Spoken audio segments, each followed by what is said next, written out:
வணக்கம் நேர்களே. ஐரோப்பிய செய்திகளின் இரவு நேர செய்திகள். முதலில் தலைப்புச் செய்திகள். பிரித்தானியாவில் முதன்முறை சட்டவிரோத குடியேற்ற அவசர நிலை பிரகடனம். புட்டினுடன் ஒப்பந்தம். பெல்ஜியம் பிரதமரின் அதிரடி கருத்தால் ஐரோப்பாவில் பரபரப்பு. விமான கட்டணங்கள் அதிரடி உயர்வு. மத்திய கிழக்கு போரால் பயணிகளுக்கு அதிர்ச்சி. துபாய் உள்ளிட்ட 3 நகரங்களுக்கு ஈரான் கடும் எச்சரிக்கை. உயிரை காக்க உடனே வெளியேறுங்கள். அமெரிக்கா இல்லாத ஐரோப்பிய பாதுகாப்பு. புட்டினை எதிர்கொள்ள புதிய வியூகம். வரி உயர்வு அச்சம். பிரித்தானியாவுக்கு திரும்ப தயங்கும் வளைகுடா நாடுகளில் வசிக்கும் பணக்காரர்கள். கிரேக்க எண்ணெய் கப்பல் மீது ட்ரோன் தாக்குதல். சர்வதேச கடல் எல்லையில் பெரும் பதட்டம். ரஷ்ய எண்ணெய் மீதான தடை நீக்கம். ட்ரம்புக்கு நேட்டோ தலைவர்கள் அவசர கோரிக்கை. இனி விரிவான செய்திகள். பிரித்தானியாவில் முதன்முறை சட்டவிரோத குடியேற்ற அவசர நிலை பிரகடனம். பிரித்தானியாவின் கென் மாகாணம் சட்டவிரோத குடியேற்றத்தால் எழுந்துள்ள நெருக்கடி காரணமாக அவசர நிலையினை அறிவிக்க திட்டமிட்டுள்ளது. சிறிய படகுகள் மூலம் ஆங்கில கால்வாயினை கடந்து வரும் குடியேறிகளின் எண்ணிக்கை அதிகரிப்பால் உள்ளூர் சேவைகள் முடங்கியுள்ளன. தங்குமிடம், கல்வி மற்றும் சுகாதார வசதிகளை வழங்க முடியாமல் தவிப்பதாக மாகாண கவுன்சில் கவலை தெரிவித்துள்ளது. பிரித்தானிய வரலாற்றிலேயே குடியேற்ற பிரச்சினைக்காக ஒரு மாகாணம் அவசர நிலையினை அறிவிப்பது இதுவே முதல் முறையாகும். இந்த அசாதாரண சூழலை சமாளிக்க மத்திய அரசிடமிருந்து கூடுதல் நிதி மற்றும் அவசர உதவிகளை கென் நிர்வாகம் கோரியுள்ளது. உள்ளூர் மக்களின் பாதுகாப்பு மற்றும் அடிப்படை வசதிகளை உறுதி செய்ய இந்த அதிரடி முடிவு எடுக்கப்பட்டுள்ளதாக கூறப்படுகிறது. குடியேற்ற கொள்கைகளில் உடனடி மாற்றம் தேவை என்பதை இந்த அவசர நிலை அறிவிப்பு லண்டன் அரசுக்கு வலியுறுத்தியுள்ளது. புட்டினுடன் ஒப்பந்தம். பெல்ஜியம் பிரதமரின் அதிரடி கருத்தால் ஐரோப்பாவில் பரபரப்பு. உக்ரைன் போரை முடிவுக்கு கொண்டுவர ரஷ்ய ஜனாதிபதி புட்டினுடன் உடன்பாடு எட்டப்பட வேண்டும் என்று பெல்ஜியம் பிரதமர் அழைப்பு விடுத்துள்ளார். ஐரோப்பிய நாடுகளின் வழக்கமான நிலைப்பாட்டுக்கு மாறாக அவர் தெரிவித்துள்ள இந்த கருத்து பெரும் அதிர்ச்சியினை ஏற்படுத்தியுள்ளது. போரினால் ஏற்படும் பொருளாதார பாதிப்புகள் மற்றும் ஆற்றல் நெருக்கடியினை தவிர்க்க பேச்சுவார்த்தையே தீர்வு என்று அவர் குறிப்பிட்டுள்ளார். பெல்ஜியம் பிரதமரின் இந்த முன்மொழிவுக்கு மற்ற ஐரோப்பிய ஒன்றிய தலைவர்களிடையே கடும் எதிர்ப்பு கிளம்பியுள்ளது. ரஷ்யாவுடன் சமரசம் செய்வது உக்ரைனின் இறையாண்மைக்கு எதிரானது என பல நாடுகள் விமர்சனம் செய்துள்ளன. சர்வதேச அளவில் நிலவும் பதட்டத்தை குறைக்க ராஜதந்திர ரீதியிலான அணுகுமுறை அவசியம் என்றும் அவர் வாதிடுகின்றார். ஐரோப்பிய ஒற்றுமையில் விரிசல் ஏற்படுமோ என்ற அச்சத்தை இந்த தனிப்பட்ட கருத்து அரசியல் வட்டாரத்தில் உருவாக்கியுள்ளது. விமான கட்டணங்கள் அதிரடி உயர்வு. மத்திய கிழக்கு போரால் பயணிகளுக்கு அதிர்ச்சி. மத்திய கிழக்கில் நிலவும் போர் பதட்டத்தால் விமான எரிபொருளின் விலை சர்வதேச சந்தையில் கடும் உயர்வை சந்தித்துள்ளது. இதனால் நஷ்டத்தை தவிர்க்க உலகின் முன்னணி விமான நிறுவனங்கள் தங்களது பயண கட்டணங்களை உயர்த்த தொடங்கியுள்ளன. குறிப்பாக ஐரோப்பா மற்றும் ஆசிய நாடுகளுக்கு இடையிலான நீண்ட தூர பயணங்களுக்கான கூடுதல் கட்டணம் வசூலிக்கப்படுகிறது. எரிபொருள் தட்டுப்பாடு மற்றும் விமான பாதைகள் மாற்றியமைக்கப்படுவது கட்டண உயர்வுக்கு முக்கிய காரணமாக கூறப்படுகிறது. பிரிட்டிஷ் ஏர்வேஸ், எமிரேட்ஸ் உள்ளிட்ட பல நிறுவனங்கள் இந்த விலை உயர்வு குறித்து அதிகாரப்பூர்வமாக அறிவித்துள்ளன.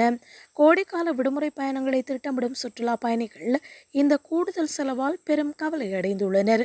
வரும் மாதங்களில் கச்சா எண்ணெய் விலை குறையாவிட்டால் கட்டணங்கள் மேலும் அதிகரிக்க வாய்ப்புள்ளதாக கருதப்படுகிறது. துபாய் உள்ளிட்ட 3 நகரங்களுக்கு ஈரான் கடும் எச்சரிக்கை. உயிரை காக்க உடனே வெளியேறுங்கள். ஐக்கிய அரபு அமீரகத்தின் துபாய் உட்பட 3 முக்கிய நகரங்களில் வசிக்கும் மக்கள் உடனடியாக வெளியேறுமாறு ஈரான் எச்சரித்துள்ளது. உங்கள் உயிரை காப்பாற்றிக் கொள்ள இப்போதே வெளியேறுங்கள் என ஈரான் விடுத்துள்ள இந்த அறிவிப்பு வளைகுடா நாடுகளில் பெரும் பீதியினை ஏற்படுத்தியுள்ளது. பிராந்தியத்தில் நிலவும் பதட்டமான சூழலில் ஈரான் ஏவுகணை தாக்குதல்களை நடத்தக்கூடும் என்ற அச்சம் மக்களிடையே எழுந்துள்ளது. இந்த மிரட்டலை தொடர்ந்து துபாய் மற்றும் அதன் சுற்று வட்டார பகுதிகளில் பாதுகாப்பு ஏற்பாடுகள் பல மடங்கு அதிகரிக்கப்பட்டுள்ளன. ஈரான் மற்றும் இஸ்ரேல் இடையே நிலவும் மோதல் போக்கின் விளைவாக இந்த எச்சரிக்கை விடுக்கப்பட்டுள்ளதாக கருதப்படுகிறது. சர்வதேச விமான போக்குவரத்து மற்றும் வர்த்தக மையமான துபாயில் ஏற்பட்டுள்ள இந்த திடீர் பதட்டம் உலக நாடுகளை கவலையடைய செய்துள்ளது. வதந்திகளை நம்ப வேண்டாம் என்றும் பாதுகாப்பு படையினரின் அறிவுறுத்தல்களை பின்பற்றுமாறும் அமெரிக்க அரசு குடிமக்களை கேட்டுக்கொண்டுள்ளது. அமெரிக்கா இல்லாத ஐரோப்பிய பாதுகாப்பு. புட்டினை எதிர்கொள்ள புதிய வியூகம். உக்ரைன் போர் சூழலில் அமெரிக்காவின் இராணுவ உதவியின்றி ரஷ்யாவை எதிர்கொள்வது குறித்து ஐரோப்பிய நாடுகள் தீவிரமாக ஆலோசித்து வருகின்றன. நேட்டோ அமைப்பில் அமெரிக்காவின் பங்களிப்பு குறைந்தால் ஏற்பட போகும் பாதுகாப்பு இடைவெளியினை நிரப்ப ஐரோப்பிய ஒன்றியம் திட்டமிடுகிறது. சொந்தமாக ஆயுத உற்பத்தி மற்றும் நவீன வான் பாதுகாப்பு அமைப்புகளை உருவாக்குவதில் ஐரோப்பிய நாடுகள் தற்போது கூடுதல் முதலீடு செய்கின்றன. பிரான்ஸ் மற்றும் ஜெர்மனி ஆகிய நாடுகள் ஐரோப்பாவின் கூட்டு இராணுவ பலத்தை அதிகரிக்க முன்னின்று செயல்பட்டு வருகின்றன. அணு ஆயுத பலம் கொண்ட பிரான்ஸ் மற்றும் பிரிட்டனின் பாதுகாப்பு குடைக்குள் மற்ற ஐரோப்பிய நாடுகளை கொண்டுவர முயற்சிகள் எடுக்கப்படுகின்றன. அமெரிக்க தேர்தல்களுக்கு பிறகு அந்நாட்டின் வெளியுறவு கொள்கையில் மாற்றம் ஏற்படலாம் என்பதால் இந்த முன்னெச்சரிக்கை நடவடிக்கை மேற்கொள்ளப்படுகிறது. ஐரோப்பாவின் தன்னாட்சி பாதுகாப்பு திறன் உலக அரசியலில் புதிய மாற்றத்தை ஏற்படுத்தும் என்றும் எதிர்பார்க்கப்படுகிறது. வரி உயர்வு உச்சம் பிரித்தானியாவுக்கு திரும்ப தயங்கும் வளைகுடா நாடுகளில் வசிக்கும் பணக்காரர்கள்.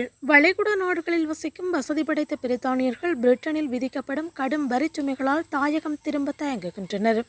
பிரித்தானிய அரசாங்கம் கொண்டு வந்துள்ள புதிய வரி மாற்றங்கள் வெளிநாடுகளில் ஈட்டும் வருமானத்துக்கும் வரி விதிக்க வழிவகை செய்கின்றன. இதனால் ஐக்கிய அரபு அமீரகம் போன்ற வரி இல்லாத நாடுகளில் வாழும் பணக்காரர்கள் தங்களது முதலீடுகளை அங்கேயே தக்க வைக்க விரும்புகின்றனர்.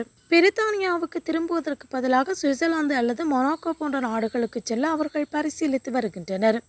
நான்டோம் அந்தஸ்து நீக்கப்பட்டதும் வாரிசு வரி குறித்து அச்சமும் இந்த இடப்பெயர்ச்சிக்கு முக்கிய காரணங்களாக உள்ளன. பணக்காரர்களின் இந்த வெளியேற்றத்தால் பிரிட்டன் அரசுக்கு கிடைக்க வேண்டிய வரி வருவாய் பெருமளவு குறையும் என்று பொருளாதார நிபுணர்கள் எச்சரிக்கின்றனர். கிரேக்க எண்ணெய் கப்பல் மீது ட்ரோன் தாக்குதல் சர்வதேச கடல் எல்லையில் பெரும் பதட்டம். செங்கடல் பகுதியில் பயணித்துக் கொண்டிருந்த கிரேக்கத்துக்கு சொந்தமான எண்ணெய் கப்பல் மீது ஆளில்லா ட்ரோன் மூலம் தாக்குதல் நடத்தப்பட்டுள்ளது. இந்த தாக்குதலானது மிகவும் ஆபத்தான நகர்வு என்று வர்ணிக்கப்படுவதுடன் சர்வதேச கடல் வணிகத்துக்கு விடுக்கப்பட்ட மிரட்டலாக பார்க்கப்படுகிறது. தாக்குதலுக்குள்ளான கப்பலில் சிறிய அளவில் சேதம் ஏற்பட்ட போதிலும் ஊழியர்கள் அனைவரும் காயமின்றி உயிர் தப்பினர். ஏமன் நாட்டின் ஹவுதி கிளர்ச்சியாளர்கள் இந்த தாக்குதலை நடத்தியிருக்கலாம் என்று பாதுகாப்பு வட்டாரங்கள் சந்தேகிக்கின்றன. முக்கிய கடல் வழித்தடங்களில் தொடர்ந்து நடைபெறும் இத்தகைய தாக்குதல்களால் கச்சா எண்ணெய் விநியோகம் பாதிக்கப்படும் அபாயம் ஏற்பட்டுள்ளது. இந்த சம்பவத்தை தொடர்ந்து இப்பகுதியில் ரோந்து பணியில் ஈடுபட்டுள்ள சர்வதேச கடற்படைகள் தங்களது கண்காணிப்பை தீவிரப்படுத்தியுள்ளன. கப்பல் போக்குவரத்தை பாதுகாக்கவும் இதுபோன்ற அத்துமீறல்களை தடுக்கவும் உலக நாடுகள் ஒருங்கிணைந்து செயல்பட வேண்டும் என்றும் கோரிக்கை விடுக்கப்பட்டுள்ளது. ரஷ்ய எண்ணெய் மீதான தடை நீக்கம் ட்ரம்புக்கு நேட்டோ தலைவர்கள் அவசர கோரிக்கை. ரஷ்ய எண்ணெய் இறக்குமதி மீதான தடைகளை தற்காலிகமாக நீக்கும் அமெரிக்காவின் முடிவை மறுபரிசீலனை செய்யுமாறு நேட்டோ தலைவர்கள் வலியுறுத்தியுள்ளனர். ட்ரம்ப் நிர்வாகத்தின் இந்த அதிரடி முடிவு ரஷ்யாவுக்கு எதிரான சர்வதேச அழுத்தத்தை குறைத்துவிடும் என்று ஐரோப்பிய நாடுகள் அஞ்சுகின்றன. உக்ரைன் போர் தொடர்ந்து வரும் நிலையில் ரஷ்யாவின் வருமானத்தை தடுப்பதே நேட்டோ கூட்டணியின் முக்கிய நோக்கமாக உள்ளது. தடைகளை நீக்குவது ரஷ்ய அதிபர் புட்டினுக்கு சாதகமாக அமைந்துவிடும் என்றும் பாதுகாப்பு வல்லுநர்கள் எச்சரிக்கை விடுத்துள்ளனர். எரிசக்தி விலை உயர்வை கட்டுப்படுத்தவே இந்த முடிவு எடுக்கப்பட்டுள்ளதாக அமெரிக்க தரப்பில் விளக்கம் அளிக்கப்பட்டுள்ளது. நேட்டோ அமைப்பின் ஒற்றுமையினை பாதிக்காத வகையில் பொருளாதார கொள்கைகளை வகுக்க வேண்டும் என்று ஐரோப்பிய தலைவர்கள் கோரியுள்ளனர். இந்த விவகாரத்தால் அமெரிக்கா மற்றும் அதன் ஐரோப்பிய கூட்டாளிகளுக்கு இடையே ராஜதந்திர ரீதியிலான கருத்து வேறுபாடுகளும் எழுந்துள்ளன. இத்துடன் இன்றைய நாளுக்கான செய்திகள் யாவும் நிறைவுக்கு வருகிறது. மீண்டும் நாளைய செய்திகளோடு இணைந்து கொள்ளுங்கள். வணக்கம்.